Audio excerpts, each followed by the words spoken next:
Cerminan selama 85 tahun. 5 Jun, tahun yang berbeza. Kisah yang berbeza.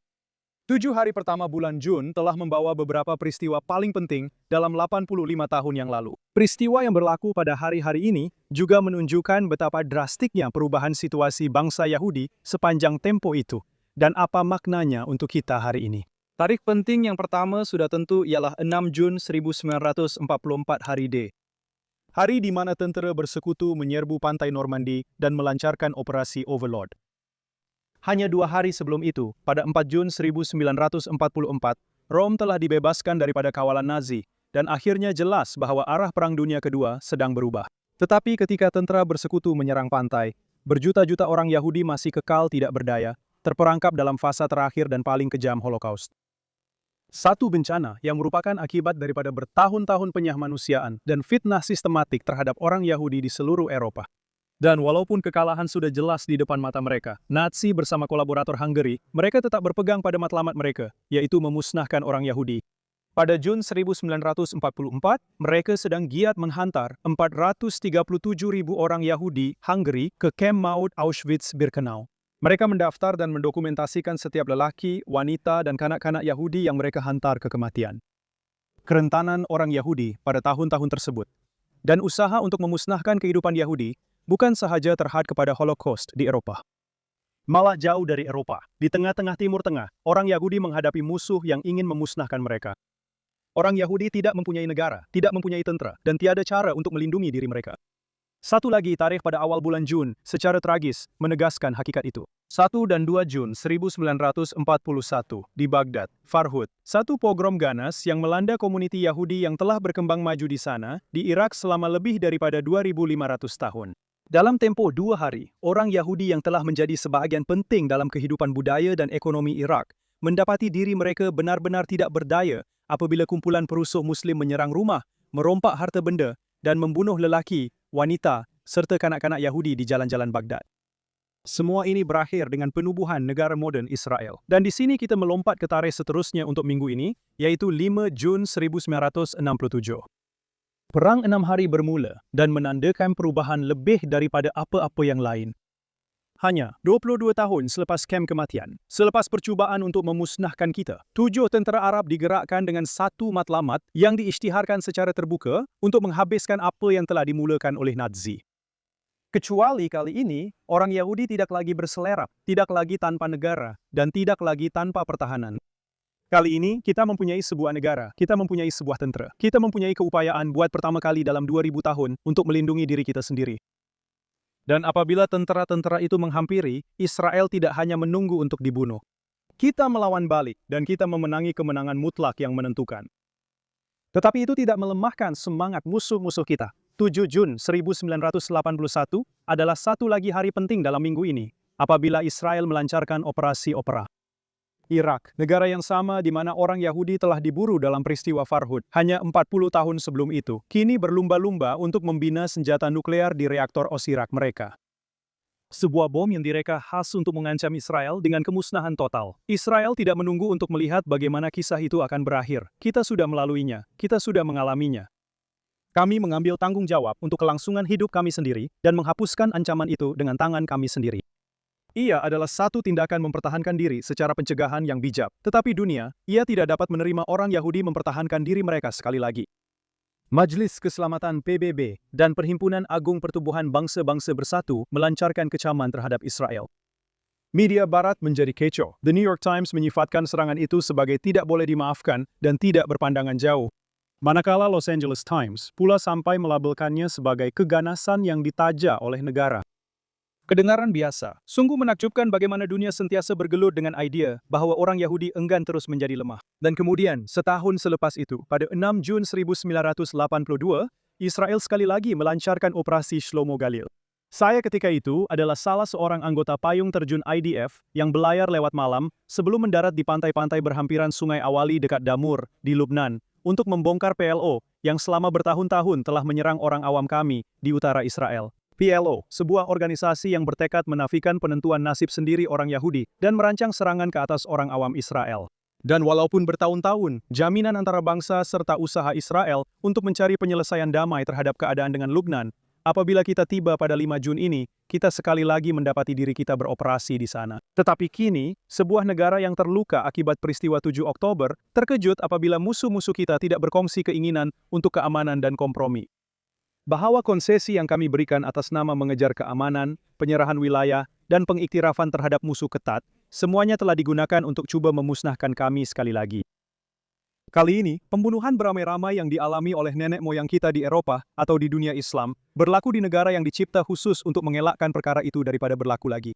Bezanya, kali ini kita tidak perlu menunggu pembebas atau pelindung yang tidak pernah muncul ketika diperlukan. Kini kita mengambil keselamatan kita ke tangan sendiri dan menghapuskan ancaman yang ditujukan kepada kita. Saya tekankan, ancaman itu. Kita bukanlah pihak yang menyerang di sini. Bukti ada di depan mata sesiapa sahaja yang ingin melihatnya. Ini ialah Bandar Arab Al-Faham di negeri Israel. Salah satu daripada kira-kira 144 bandar dan kampung Arab Israel. Warga negara Israel sepenuhnya yang menikmati hak yang sama. Kemudian terdapat kawasan yang diperuntukkan oleh perjanjian untuk pihak berkuasa Palestina. Mereka berkembang maju sama seperti Gaza dahulu selagi mereka tidak coba menyerang kami. Dan sama seperti kerajaan Jordan yang dapat dilihat di sini pada waktu petang yang cerah dari pusat Baitul Maqdis. Cahaya yang Anda lihat itu adalah rumah-rumah Arab di kawasan PA, dan cahaya di kejauhan itu, itulah Jordan. Kami telah menunjukkan keupayaan kami sepanjang 2,5 tahun perang ini. Selagi mereka menghormati kami, tidak akan ada masalah. Jika Israel mahu melakukan pembunuhan beramai-ramai atau menjajah, tidak akan ada mana-mana bandar atau kota yang Anda lihat di sini yang masih wujud. Kami tidak akan menyerahkan wilayah yang kami ambil pada 5 Jun 1967 atau tanah di Lubnan dan juga Gaza yang kami berundur daripadanya. Kami kembali ke sana sekarang hanya kerana satu sebab sahaja. Daripada membina masa depan dan menerima kewujudan kami di sini, musuh memutuskan bahawa adalah idea yang baik untuk mengambil kesempatan atas isyarat damai kami untuk cuba memusnahkan kami. Ia tidak berjaya, selagi mereka tidak melakukan kesilapan dengan mengancam kami, cahaya-cahaya yang Anda lihat dalam gambar-gambar ini akan terus bersinar. Jika mereka memilih untuk mengikut jejak Hamas atau Hizbullah, mereka akan belajar pengajaran yang sama. Bermain-main dengan Israel bukanlah idea yang bijak. Saya akan sentuh lebih lanjut tentang kedudukan Israel pada 5 Jun tahun ini sebentar lagi. Sebelum itu, saya ingin membincangkan isu-isu yang sedang hangat dalam berita ketika ini untuk memberi Anda konteks supaya Anda faham di mana kedudukan kita. Cerita utama minggu ini adalah perkembangan di Lubnan, Gaza, dan sudah tentu ketegangan yang dilaporkan antara Netanyahu dan Trump. Saya akan mulakan dengan itu untuk membantu meredakannya. Berapa kerap kita dengar tentang ketegangan yang kononnya berlaku ini sepanjang tahun lalu? Setiap kali tajuk utama menyiarkan berita itu, dan kemudian Trump menjelaskan keadaan sebenar. Dan seperti pada Januari lalu contohnya, apabila kita tahu bahwa Trump dan Netanyahu sebenarnya hanya mempermainkan media. Kepentingan media untuk menyebarkan berita itu memang jelas. Pertama, menarik minat dan mendapatkan pendedahan. Tetapi ada juga satu lagi aspek, yaitu mereka berharap untuk merosakkan kedudukan Israel dan menjatuhkan Netanyahu dari segi politik, terutamanya dalam tahun pilihan raya. Tetapi sebenarnya banyak lagi yang sedang berlaku, banyak lagi di sebalik tabir. Wartawan politik Galilei Israel, Yaakov Bordega, melaporkan bahawa memang terdapat perselisihan serius antara Trump dan Netanyahu dalam perbualan mereka. Tetapi ia tidak pernah sampai ke tahap kemarahan atau kenyataan yang disebut oleh wartawan Israel, Barak Rafid. Dan saya ingin menekankan perkara ini. Ya, Trump memang mendesahkan bahawa beliau berkata Netanyahu gila. Tetapi ya, pada pandangannya, Netanyahu dianggap gila kerana meneruskan peperangan itu. Tetapi memang sentiasa ada ketegangan antara para pemimpin. Mereka berdua mewakili kepentingan dan negara yang berbeza. Dan bagi Trump adalah sangat penting untuk menunjukkan kepada semua yang percaya bahawa Trump dikawal oleh Netanyahu, bahawa beliau masih presiden negara terkuat di dunia. Barak Ravid mendakwa bahawa beliau telah bercakap secara peribadi dengan Trump dan telah dikemaskini mengenai perbualan itu. Tetapi beliau menambah bahawa sumbernya di Rumah Putih, dialah yang memberikan butiran samar-samar tentang perkara yang kononnya dikatakan oleh Trump. Saya telah bekerja dengan media selama bertahun-tahun sebagai ahli pejabat Perdana Menteri di Baitul Maqdis dan dengan pelbagai Perdana Menteri. Kadang-kadang, saya diminta untuk menjadi sumber tanpa nama untuk sesuatu yang kami mahu sebarkan atas pelbagai sebab. Dan ada seorang wartawan terkenal tertentu yang menulis untuk akhbar berslogan, semua berita yang layak dicetak, seorang yang benar-benar dungu, yang kami tahu akan berguna dan boleh kami manipulasi sesuka hati. Perkara yang sama sedang berlaku di sini, cuma dalam arah yang bertentangan. Berkaitan dengan apa yang sedang berlaku di Lubnan, adalah penting untuk diingat bahwa setakat ini Israel telah menghapuskan lebih daripada 10.000 pengganas Hizbullah, 2.500 daripada mereka sejak pelancaran Perang Singa, dan 800 sejak gencatan senjata yang dikatakan itu. Sebagai perbandingan, sepanjang Perang Lubnan Kedua, Israel hanya membunuh 700 anggota Hizbullah. Hizbullah kini juga mempunyai puluhan ribu yang cedera, mereka yang menjadi mangsa serangan tersebut. Israel kini menguasai ratusan kilometer persegi, secara sistematik memusnahkan kampung-kampung dari atas dan bawah tanah, membina kedudukan, dan minggu ini malah telah menawan kubu Bafar yang terletak secara strategik di selatan Lubnan. Sudah tentu, terdapat pihak dalam komuniti antarabangsa, Perancis, dan Pertubuhan Bangsa-Bangsa Bersatu, yang menekankan bahwa kita mesti mematuhi gencatan senjata. Kita sudah lalui perkara itu.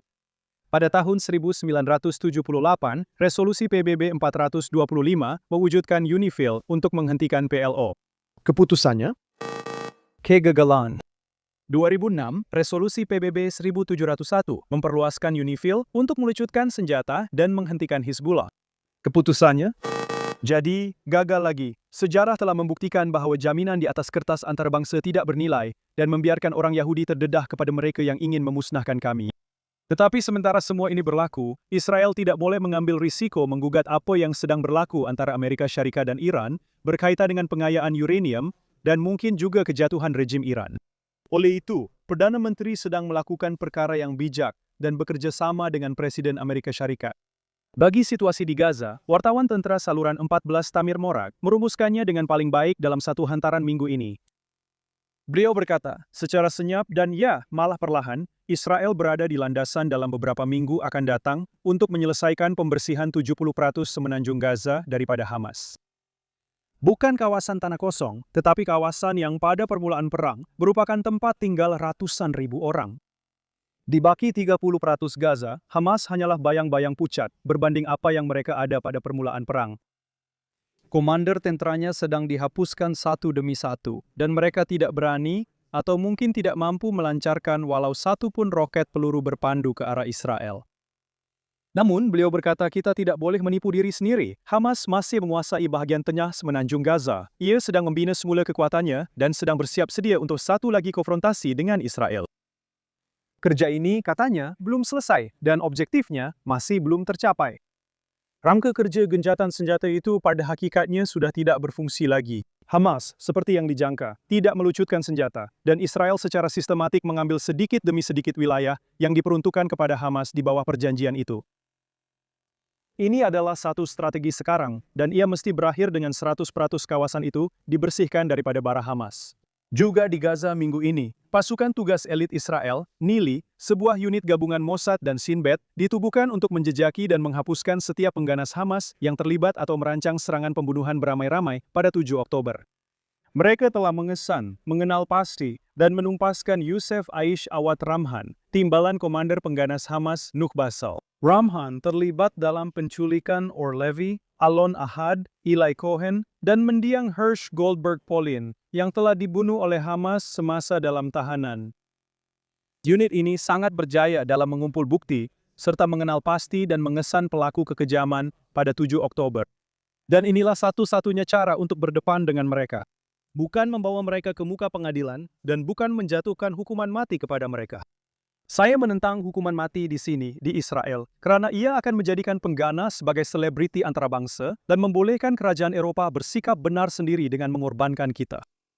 Mereka adalah orang yang sama, yang mempertahankan Eichmann, dan berkata bahwa kita tidak sepatutnya menjatuhkan hukuman mati ke atasnya. Dan ingatlah, jika pernah dalam sejarah manusia ada seseorang yang lebih layak menerima hukuman mati, orang itu ialah Adolf Eichmann. Jadi, bawa mereka ke medan perang, secara senyap dan sistematik, bebaskan kita daripada kehadiran mereka, dan jangan bawa mereka ke Israel. Sementara itu, ramai di sini di Israel mengadu dan berkata bahwa kita sedang kembali kepada keadaan dan kesilapan masa lalu.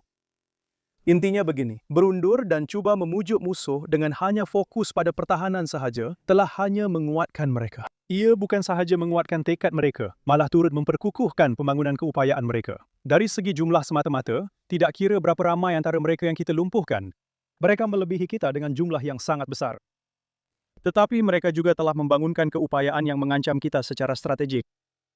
Hanya nasib yang menghalang mereka daripada melaksanakan rancangan mereka pada 7 Oktober.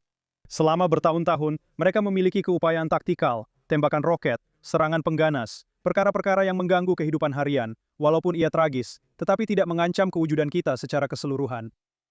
Bersikap tidak peduli dan bertolak ansur terhadap pencerobohan serta pelanggaran perjanjian mereka hanya membuatkan mereka semakin berkuasa.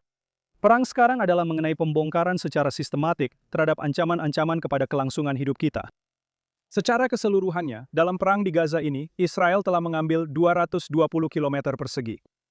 Di Lubnan, setakat ini Israel telah menduduki kawasan seluas 600 km persegi.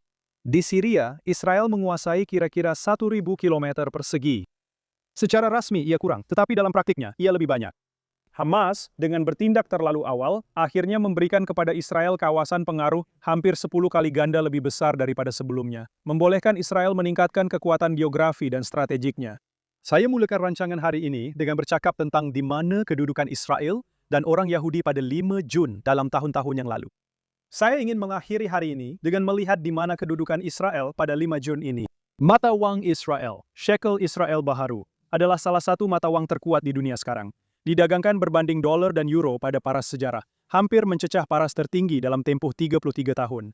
Ini berlaku selepas KDNK Israel menentang semua ramalan antarabangsa dan berkembang sebanyak 3,1% tahun lalu, satu pencapaian yang luar biasa. Majalah The Economist dari Britain meletakkan Israel sebagai ekonomi ke-6 terkuat di dunia maju, mengatasi Jerman, mengatasi UK, dan juga mengatasi Amerika Syarikat.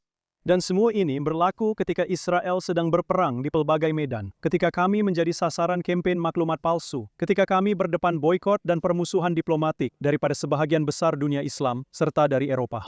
Kami adalah sebuah negara sebesar sebuah kanton Eropa Arab Purata, dan dengan populasi yang lebih kecil daripada banyak bandar utama dunia.